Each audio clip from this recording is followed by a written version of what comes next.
Alright, what is up you guys, and welcome back to the Progressive Skills in English Level 3 coursebook. Before we start, I wanted to talk a little bit about Theme 1, Remembering and Forgetting. So obviously we talked about the different topics in that theme, things such as memory, different learner styles, how to improve your memory, and rehearsals and prompts. We also talked a little bit about understanding indirect questions, right, and the different verb patterns such as forget, remember, remind, and learn. Okay? But in today's recording, we're going to be going over Theme 2, Friends and Family. And we're going to be talking about making and keeping friends, apologizing, right, parents, adults, and children, and finally, decisions in families. So let's hop right in with the listening. So we have 2.1, real-time listening, making friends. So we have exercise A, activating ideas, study the information on the right and look at the photos opposite, discuss these questions. So let's take a look at the information on the right here. Here we have Humanities Faculty Sociology Department. Theme 2, friendship. We talk about our friends all the time, but in sociological terms, there is some uncertainty about the meaning of friendship. See Allen, 1996. In this theme, we look at the basic idea of friendship, then explore some classical and modern views. Okay, so we're going to be focusing about friendships and different kinds of friends in this lesson. So let's take a look at some of the pictures here. What do you guys see? I mean, I see different friends, obviously different age groups of people, right? So here you have kids, two girls, here you have people in, what is that? Middle school, elementary, and then you have obviously people in high school, right? High school or college, old people. I think these are like people in their 30s or something like that, and you get the idea. Now let's go to some of the questions here. What is a friend? Let's have a quick discussion, me and you. So what is a friend? What do you consider a friend? I mean, for me, I personally consider a friend as someone that you talk to and share interest with, right? The same when you both have the same interests and like doing things together, and that someone is a friend. Not to confuse this with someone that you love, by the way, right? A friend is a friend, okay? So this is for me someone that's a friend, you know, someone that shares the same interests that I do, likes to hang out with me, you know, checks up with me, checks up on me from time to time, and vice versa. You get the idea, right? Now let's go to question 2. Are there different kinds of friends? I don't know about you, but I'd say absolutely. Like, there are so many different kinds of friends. You have the people that you just hang out with, like, let's say for example, you're starting a new job, right? And you're like a month in, and I mean, you have some friends, but they're not those ride or die kind of friends. You get what I mean? Like, these are just friends that you hang out with. You have some similar interests and you work together, so you have to be friendly. These are, you know, normal, you know, friends, right? But then you have the second type of friends, also known as the best friends, where these people are what, you know, people call them on the streets, or teens call them the ride or die, right? These are your homies, the people that would not leave you. They take a bullet for you. These are your friends that are basically your brothers or sisters, whoever your friend is, right? And then you also have the kind of middle ground friends, the people that, you know, yeah, you go out from time to time, you have fun, you check up on each other, but it's not really like you don't see each other daily. You might not talk to each other daily. These are just kind of your normal friends, okay? Now let's go to question 3. How can you make friends with someone? And this one, although it sounds really hard and awkward, it's actually a lot easier than you might think. I mean, if it was hard, we wouldn't be friends, right? All of us, you and your friends, you all would not be friends, right? Now, the key here is to socialize. If you want more friends, you have to socialize more. You can socialize outside. You can socialize on the internet, although be careful. You know the internet, how it is, right? So how can you make friends with someone exactly? I'd say look for similar interests, right? You can't have someone that literally dislikes everything that you do. Hey, let's go to the mall. Oh, I hate the mall. hey, let's go watch a movie. I hate movies, right? You can't have someone so pessimistic about your ideas and fun. Okay? So yeah, be social, find similar interests, and yeah, check. And if they show interest, then yay, good for you. You got a new friend. Okay? So that was exercise A. Now let's go to exercise B, understanding introduction. And here we're going to be actually listening to a lecture about friendship, okay? Now we're going to be listening to an introduction about friendship. Make a note of the research source. So here, have a listen. Track 2.1. Today I'm going to talk about a basic idea which links psychology and sociology. Psychology, as you know, is all about the individual. Sociology is about people in groups. One part of everyday life links individuals and makes them into groups. It's friendship. Research has shown that people with a number of close friends are generally healthier in mind and body than people without. For example, there is research from 2004. It's by Koji Ueno from Florida State University. Now, Ueno studied adolescents, that is, teenagers. He questioned over 11,000 teenagers and found that people with more friends were happier. Alright, so based on the introduction that we just heard, a note about the research source, it was in 2004, and it's friendship in teenagers or adolescents, right? Teenagers, same thing.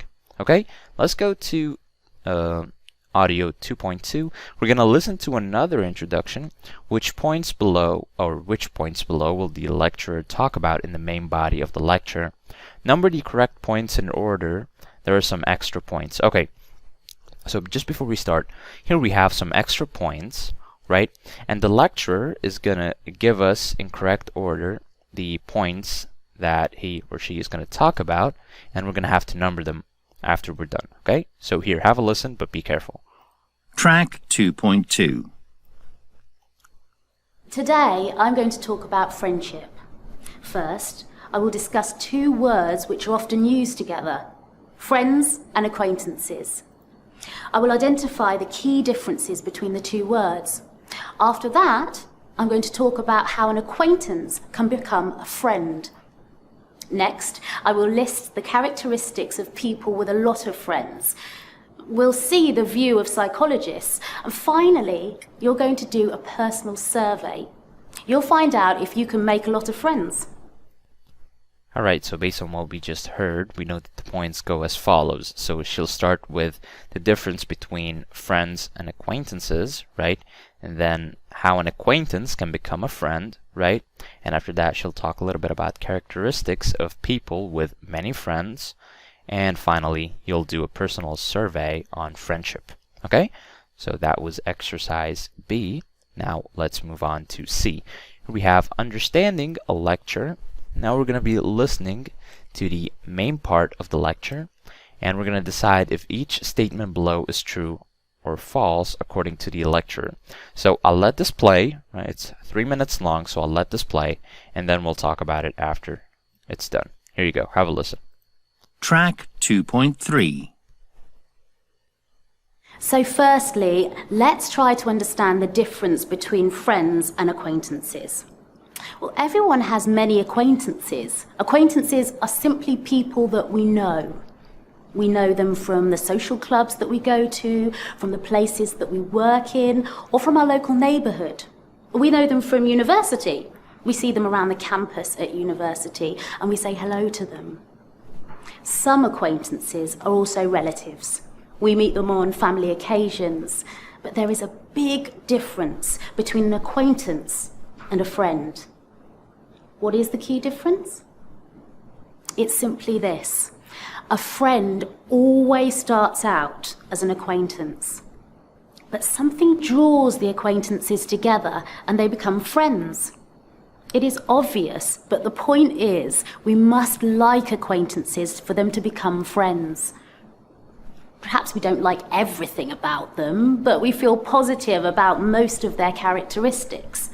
Incidentally, relatives can also be friends. I know that we talk about friends and family or relatives and friends, which suggests that they must be different people. But mothers and fathers can be friends with their sons and daughters. In fact, some of the closest friendships can be inside a family. Now let's consider what makes us like an acquaintance. What makes us like someone so much that he or she becomes a friend? Psychologists say that if you want to make friends, you must think about yourself. What I'm saying is, you must make people like you. It is possible to change your behaviour or your attitude to become more likeable, but what should you change? Again, psychology has the answer. Ask yourself what you like about other people. Ask yourself what you dislike. Then ask yourself if you would like to be your friend. So to sum up, firstly, we must like acquaintances for them to become friends. We've heard that likeable people make friends easily, so the point is you must make yourself likeable. Finally, as we've seen, psychologists say that there are certain characteristics that make people likeable. Okay, let's finish with a bit of fun. Are you a likeable person? I've prepared a handout. Please take one and pass the rest on. There we are. Now, work through the statements on the handout and find out whether you are likeable. Psychologists suggest that likeable people can answer yes, honestly, to most or all of the statements. Check your answers with someone who knows you well. All right, so that was a very interesting part of the lecture. I actually really enjoyed that. So now let's go to some of the phrases here and see if they're true or false according to the lecturer. Okay, so according to the lecturer, some people do not have many acquaintances. Is that true or false? So according to the lecturer, it's actually false. Some people, or actually everybody, has many acquaintances, right? Because you know a lot of people. If you go to a job, if you go to school, if you go to college, you know a lot of acquaintances. And what are acquaintances? Acquaintances are people that you just know, right? They're not your friends, but they're people that you know. You know this guy from here, you know this guy from here. People that you generally don't really hang out with, but know. These are called acquaintances, right? And for a friend to be your friend, right? For someone to be your friend, he first has to be an acquaintance, or he has to be an acquaintance first, okay? So you can't just skip that part of being an acquaintance to automatically being a friend. That's not how it works.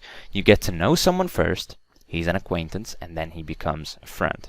Okay, so according to the lecturer, some people do not have many acquaintances. That's false. Most people, or actually everybody, has many acquaintances. Now let's go to number 2. Friends and acquaintances are very similar. Again, this one is false because friends, again, we talked a little bit about the different types of friends, but acquaintances are simply people that you just generally don't hang out with that much. Yeah, I know that his name is dash dash dash, but I don't know anything about him. I just know that his name is dash, and I might do some work for him here and there, right? So he's just an acquaintance. So they're not similar at all. Now let's go to number 3. Acquaintances only become friends if we like them. And this one is actually true. That's the case. Because a friend or an acquaintance cannot be a friend if you hate them, right?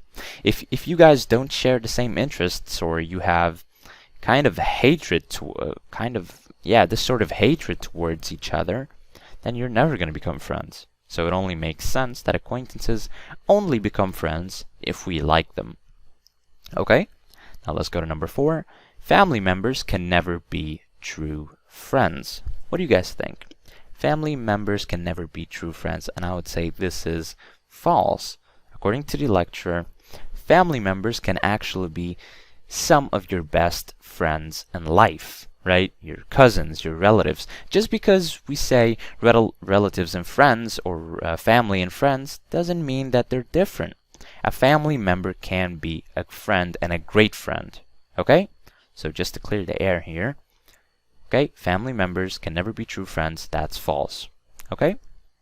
And finally, we have people like you because you make them like you. And this one is actually true. Yes, people like you because you do things that make them like you. People are not going to like you if you kill baby cats, or if you, I don't know, kill pets and destroy, I don't know, if you do things that are annoying, things that people don't like, right? So people like you because you make them like you. And not by force. You just do the actions that people expect from you. And that's how they like you. Okay?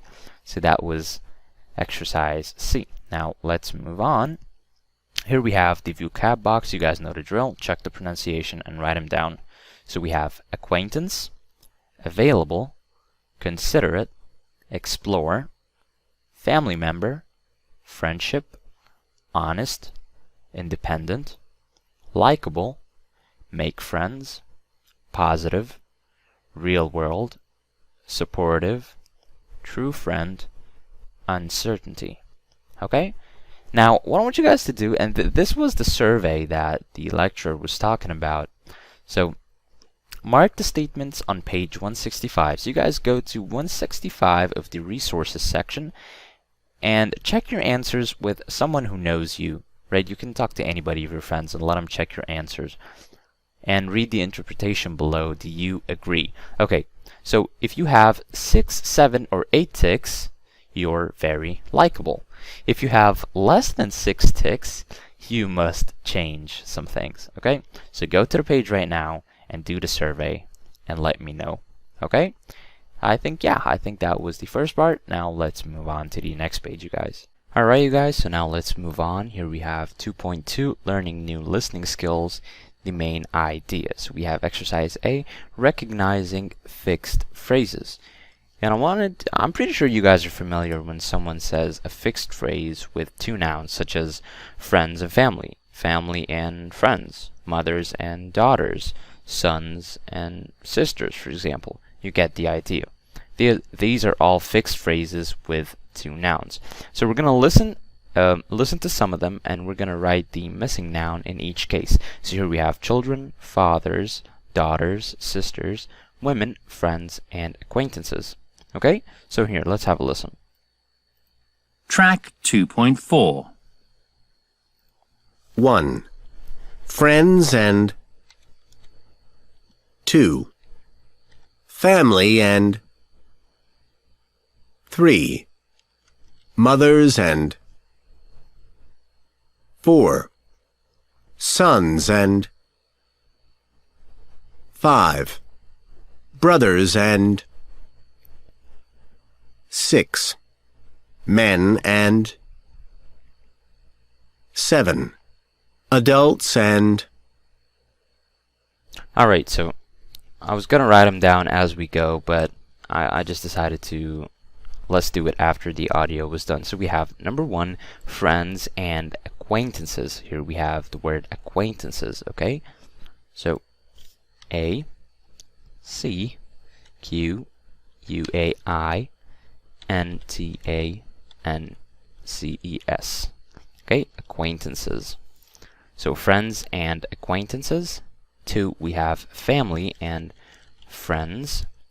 Then we have 3, mothers and, do we have fathers? Yes, we do. We have fathers. So mothers and fathers. We have 4, sons and daughters. We have daughters. So daughters. Brothers and, this one's easy, sisters. Excuse me. Then we have 6, men and women. And finally, we have adults and children. Children. Okay? So that was A, the recognizing the fixed phrases with two nouns. Excuse me.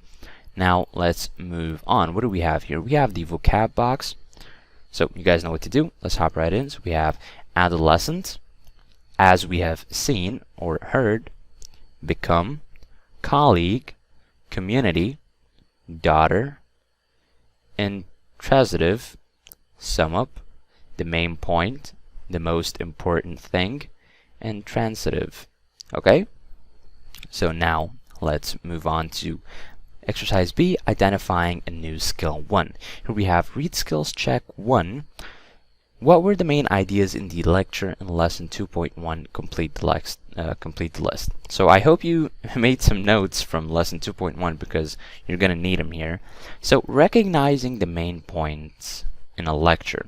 So when you listen to a speaker in a lecture or a tutorial, you must always ask yourself, what is the most important point in this section of the lecture or this turn in the tutorial? Okay, so you always ask yourself when listening to a lecture or a certain section of a lecture, what's the most important point in this part of the lecture?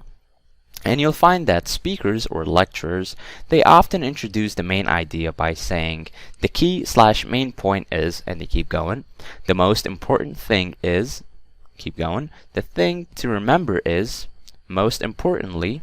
These are all phrases to introduce the main idea when speaking. Okay?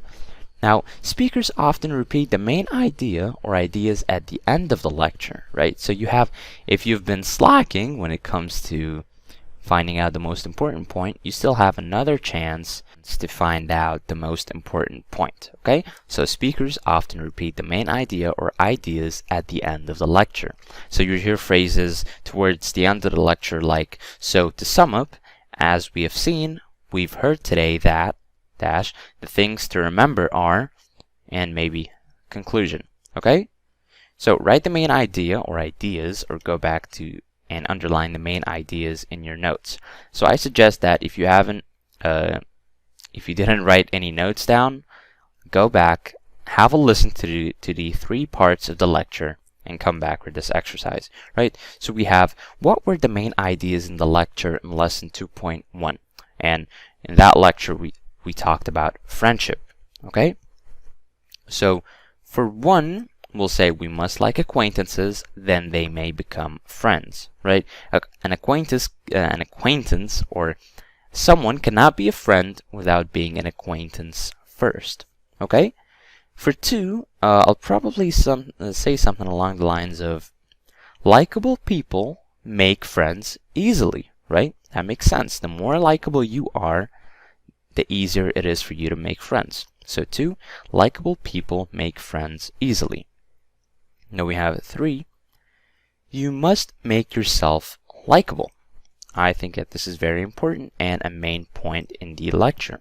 You must make yourself likable for other people to like you and want to be your friends. And 4, I'll probably say something that you guys wouldn't expect. I'll say psychologists say certain characteristics make you likable, right? So there are certain characteristics that make you more likable by people, okay? So that was exercise B. Now let's go to exercise C, recognizing the main point. Okay, so we're going to be listening to some extracts here from lectures and tutorials, and we want to make a note of the main idea of each case. So 1 note for lecture per lecture or tutorial, right? And we got to make sure that the note is about the main idea, okay? It's 2 minutes long, so keep a pen and paper with you and have a listen. Here we go. Track 2.5. We've heard a lot of information about psychology and sociology in today's lecture. I've mentioned some of the definitions of the fields of study, and I've pointed out some areas where the 2 disciplines overlap. But the key difference is psychology is about the individual, and sociology is about groups. So, to sum up, most people want to have friends. Life is better with friends. It is more fun. But research suggests that friends are not just for fun. They're very important in everyday life. As we have heard today, UINO conducted research into this in 2004. The point is, people with friends are more healthy in their bodies and in their minds. There are many kinds of language test. There are true-false tests, multiple-choice tests, gap fills. They all give the students prompts. The most important thing is give a prompt in a language test. Unfortunately, a lot of teachers don't really think about this when they write tests. You meet a lot of new words in every lesson. You hear new words from the teacher and maybe from other students. You read new words in texts and in exercises. But the thing to remember is, you will forget all of them if you don't rehearse them. It's nothing to do with intelligence or how many hours you study. It's just the way that the brain works. The human brain receives information all the time from the outside world. The information comes through the eyes, through the ears, through the nose. It goes into the sensory memory. Most of it, 99.9% of it probably, goes straight out of sensory memory within 3 seconds. The point is, we must pay attention to the information. Then we move it into short-term memory. Alright, so based on the audio that we just heard, or some of the extracts, let me know what notes have you wrote for the main idea in each case. So for one, it was the difference between psychology and sociology. So we'll write something along the lines of, here we have psychology, right, for the individual, and sociology for a group, right?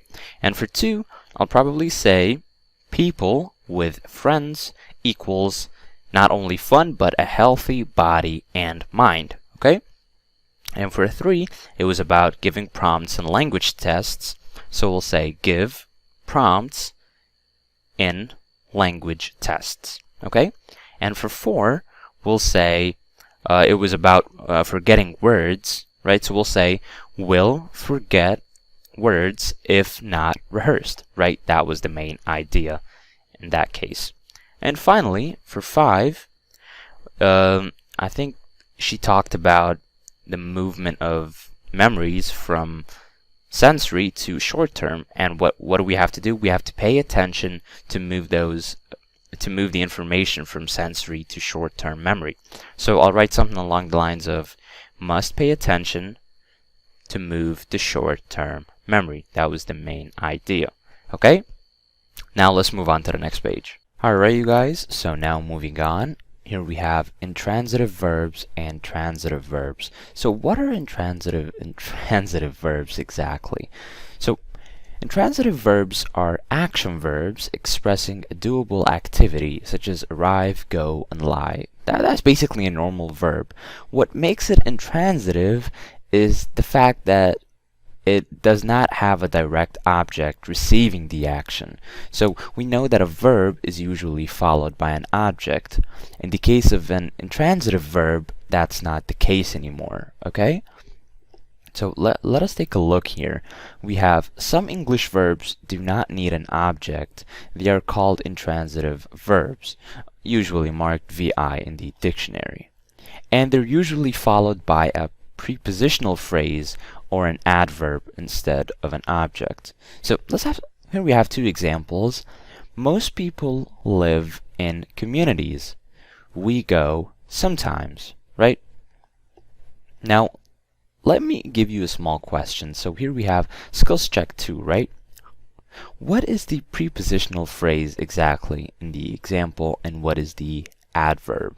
So let's take example number 1. We have most people live in sometimes, or most people live in communities. So the prepositional phrase here is in communities, okay? And where is the adverb? It's in the second example. We have we go sometimes. Sometimes here is the adverb, okay? So you gotta always think of the kind of information that can follow a verb. Is it an object? Is it a prepositional phrase? Or is it an adverb? Okay? Now let's go to transitive verbs. They're the exact opposite to intransitive verbs. They're verbs that simply accept one or more object, and they make up most of the English language. So let's take a look. Here we have most English verbs must have an object, right? They're called transitive verbs and often marked VT in the dictionary. And the object following this transitive verb is usually a noun phrase, or a pronoun. Okay, so let's see the examples here. Here we have, studied adolescence. We will look at the idea of friendship, and I like them. Okay, so that is transitive verbs. Now let's do some exercises based on these two verbs. So here we have exercise E, predicting sentence endings 1. Here we have, listen to the start of some sentences with intransitive verbs. What kind of information do you expect to come next? Okay, so based on let me give you an example here. So we're going to hear some sentences with intransitive verbs, and what kind of information do you expect to come next? So here we have, for example, a location. We'll say works at or for the University of Florida, and job, for example, as a psychology professor, to complete the sentence. Okay, so I'll pause it as we go just to explain. Here we go. Track 2.6. 1. At the time of his most famous research, Ueno worked at or for the University of Florida as a psychology professor. Okay, so this is how this is gonna go. 2. She was very late, so she walked. So she walked quickly, right? That's a manner example. Okay, so she walked quickly. 3. The price of oil fell. We can probably say something along the lines of a manner in time. So the price of oil fell steeply yesterday. Okay? 4. The plant in the first pot grew. Grew well. A simple manner. It grew well. 5. He was very poor and he lived. This is a location, so we'll say lived with a friend in a house or in a tent, right? Both are correct. 6. The biggest cultural event of the year happens. We can probably say happens in the summer, and let's say frequency. So for example, a certain frequency like every 2 or 3 years, right? Happens in the summer every 2 years. Okay? 7. Many problems in families occur. I'll say this one on my own, probably because people have different personalities. Okay? So this is a reason. I'm giving a reason because people have different personalities. 8. Thousands of years ago, many tribes existed. Many tribes existed, and you'll give a location. So for example, in Central Africa, maybe. Okay? So I'll say many tribes existed in Central Africa. Okay?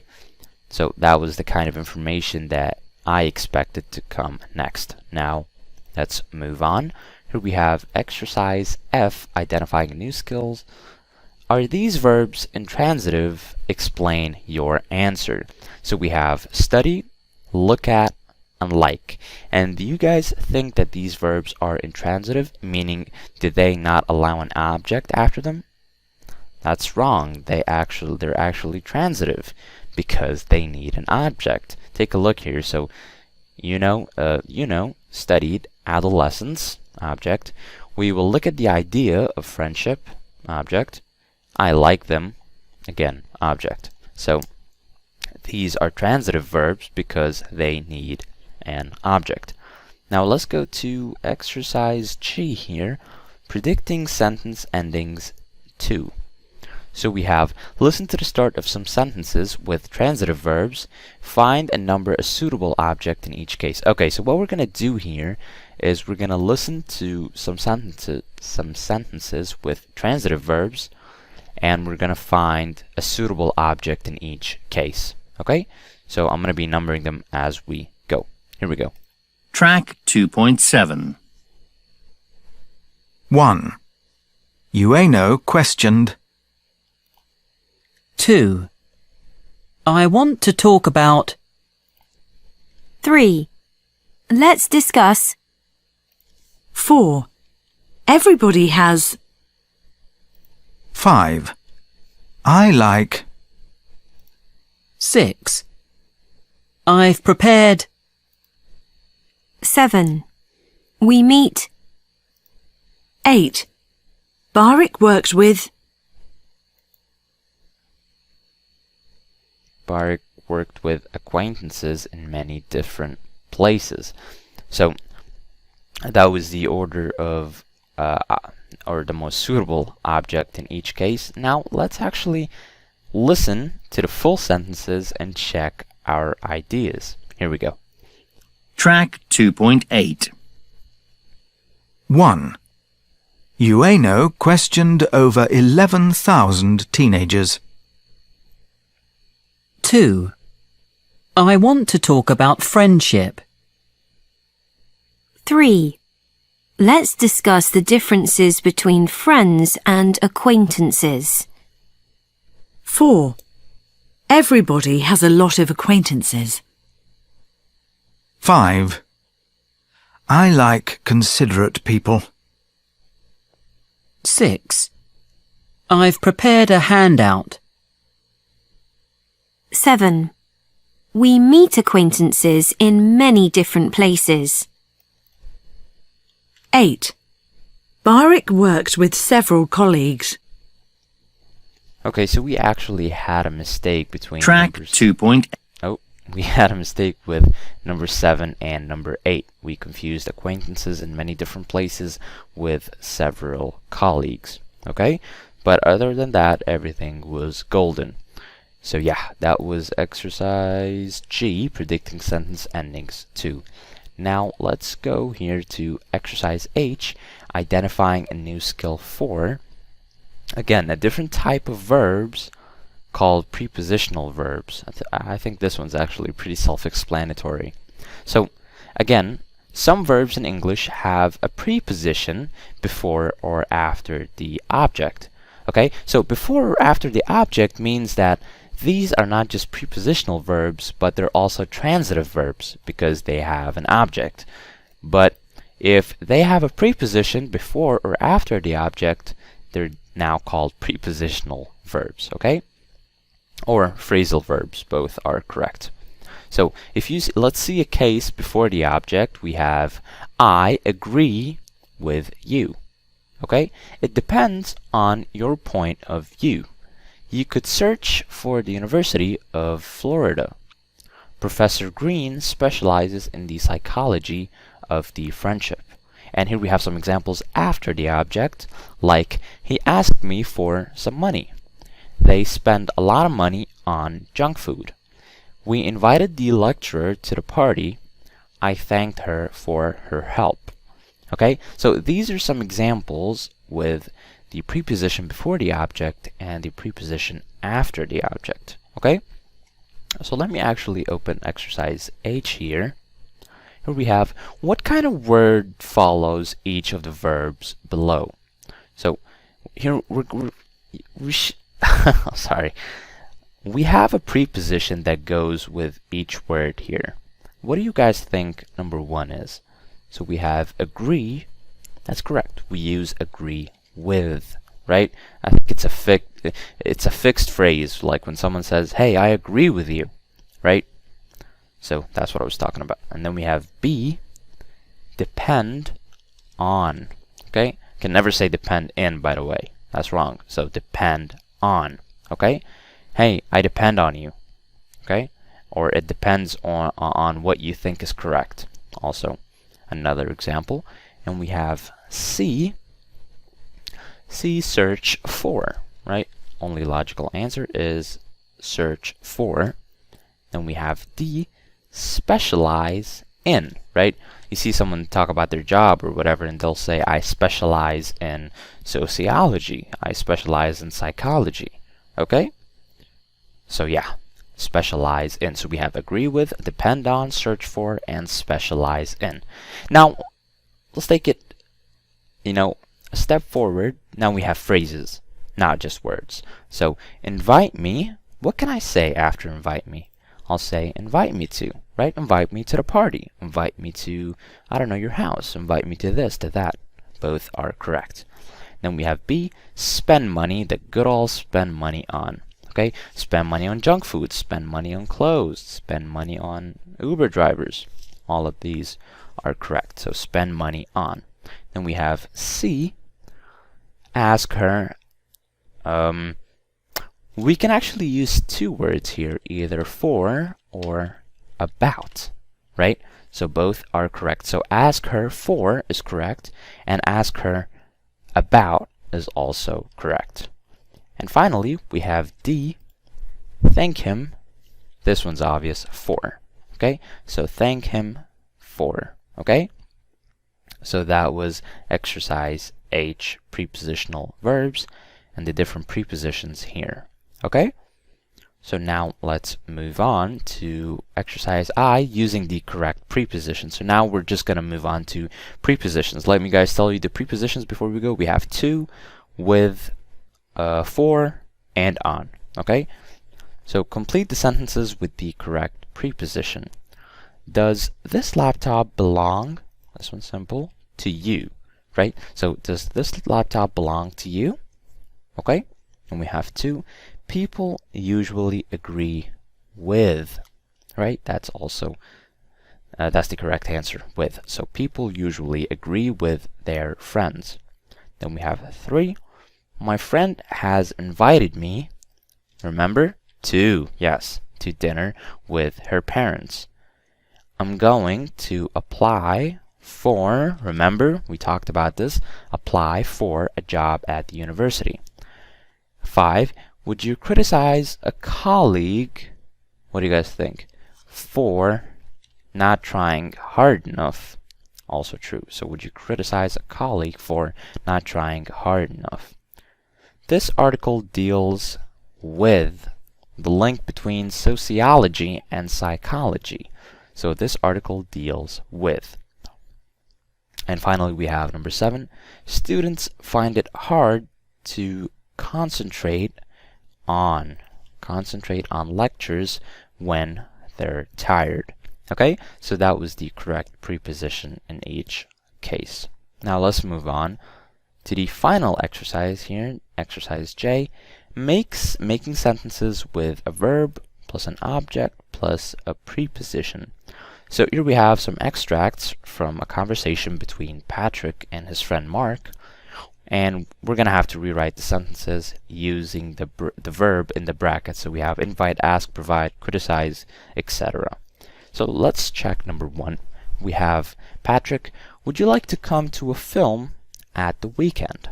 So if I want to use the word invite, I can say Patrick invited, right? Patrick invited Mark to a film at the weekend, right?